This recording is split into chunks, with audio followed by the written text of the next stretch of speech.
The room sits in a late evening hush. A thin wash of light slips across the wooden floor, soft, fading. A coat lies half-folded on a chair. A cup of tea has lost its warmth. Everything looks still, but nothing feels settled. And in this fading quiet, there is a kind of truth people rarely speak about.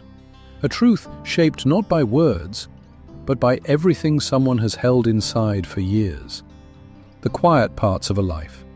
The soft, tired corners of a heart that has learned to survive without asking for much. Some people carry an emotional silence that feels older than they are. A silence that grew gradually, year after year, until it became the safest place they knew. They sit in a room full of voices, yet feel as if their heart is somewhere else.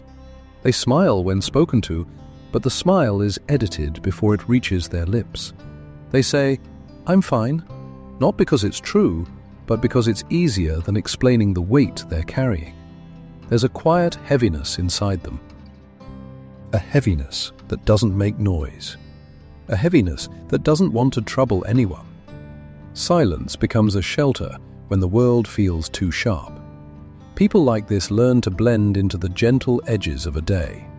They answer messages slowly, not out of distance, but because they need time to soften their feelings before they reach for words. They leave gatherings early. They stand by the door for a moment, watching others laugh, then slip out without drawing attention.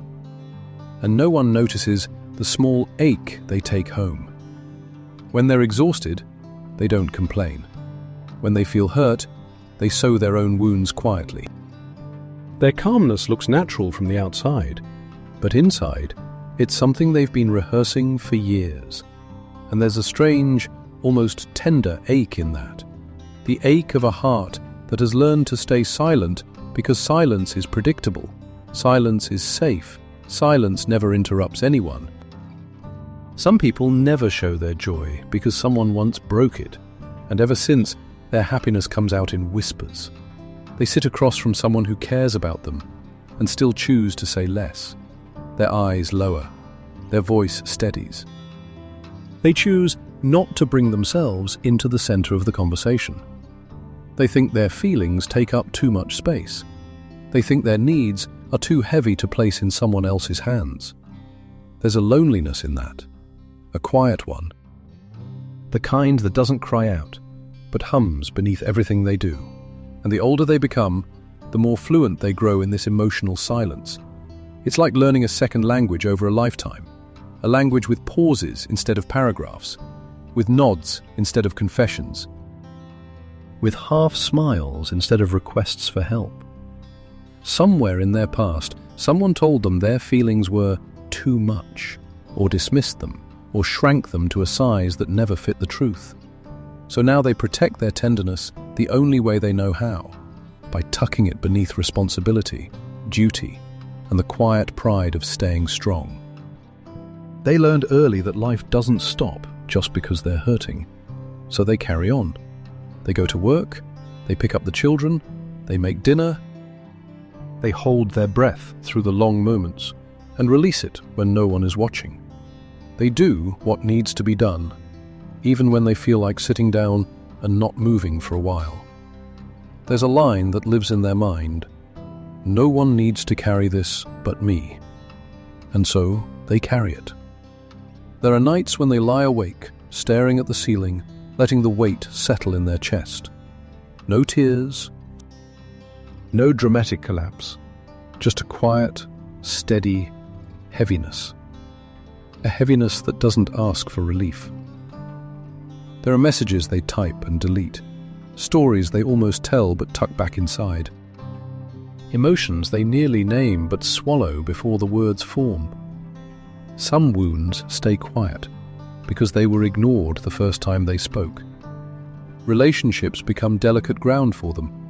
The closer someone gets, the more vulnerable they feel, and vulnerability is frightening when your softness has been hurt before. So they gently pull back. Not abruptly, not dramatically, just enough to feel safe again. They give more than they admit. They care more than they reveal. They show love in steady actions, not spoken declarations. But the more they give quietly, the more invisible they sometimes feel. There's a ritual to it. Give, hold it in, step back, stay silent. A cycle that repeats across years without being questioned. A way of living that becomes so natural they can no longer tell where the silence ends and they begin. They aren't cold. They aren't distant. They're simply tired of being misunderstood, or overlooked, or told their feelings are inconvenient. Not everyone who withdraws wants to disappear. Some are just protecting the last soft part of themselves. In the deeper hours of the night, when the house settles and everything feels far away, they sit alone with their thoughts. They don't break down. They don't unravel. They simply acknowledge an ache that has lived with them longer than most relationships in their life. It's an ache shaped by unspoken words, by emotional self-rescue, by years of surviving without asking for comfort. It becomes a part of them, the way wrinkles form around tired eyes or calluses gather on hands that have worked too long. This silence, this emotional quietness, isn't a flaw. It isn't a sign of weakness. It's a map of everything they've endured, and there's a particular dignity in that kind of resilience. They have learned to breathe through disappointment without mentioning it, to steady themselves after being overlooked, to stand back up after breaking in places no one ever saw. They've had to grow around the spaces where support never arrived. And though they don't say it out loud, they remember every moment they wished someone had simply asked, "How are you?" Really. Imagine how different their life might have been if someone had paused long enough to hear the quiet beneath their composure, the subtle tremor behind, "I'm fine," the heaviness they keep out of sight because they fear it will drive people away. Some hearts learn to be silent because they were never taught it was safe to speak. And yet, there is beauty in this silence too. A quiet, steady beauty that reveals itself only when you look closely. People who carry emotional silence know the value of gentleness. They don't mock vulnerability because they understand how fragile it is. They don't rush others through pain because they know pain has its own timeline. They don't demand attention because they know what it feels like to be overlooked. Their silence sharpens their perception. They notice changes in tone others miss. They see the deeper layers in people's faces. They sense tension in a room before anyone says a word. They understand the weight someone else hides behind their smile. They love carefully. They care deeply. They connect in ways that don't always look loud, but are felt profoundly by those who slow down enough to see them. And sometimes, in the right moment, with the right person, they soften. They share a small piece of what they've carried. Not everything, just a fragment, something gentle, something true. And even that tiny fragment feels like a quiet miracle. There is a warmth inside them that hasn't disappeared. It's just buried beneath years of self-protection. A warmth that flickers when someone listens without judgment. When someone gives them time. When someone doesn't rush their pauses. Not all healing is loud. Some begins with a single, unguarded breath. Life has taught them that emotions are best handled tenderly.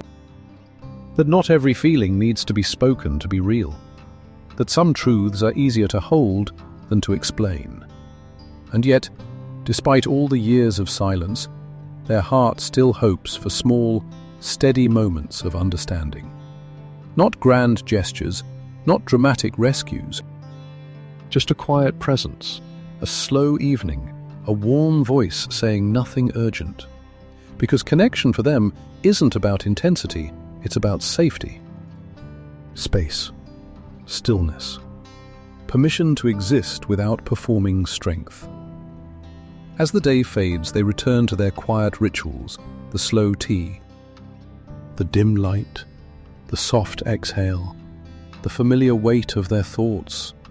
And in that gentle heaviness, there is a strange kind of peace, a peace built not from joy, but from acceptance. Acceptance of who they've become, acceptance of the silence they've learned to carry, acceptance of all the stories that never found their way into words. They are not broken, they are not distant. They are simply someone who has lived long enough to understand that tenderness must be protected. And so, as the room settles into the last shade of evening, the quiet inside them becomes part of the air. Soft, heavy, enduring. The curtain stops moving. The chair waits in its stillness. The cold tea sits untouched, and the world holds its breath for a moment, listening to the silence of a life that has never asked to be loud.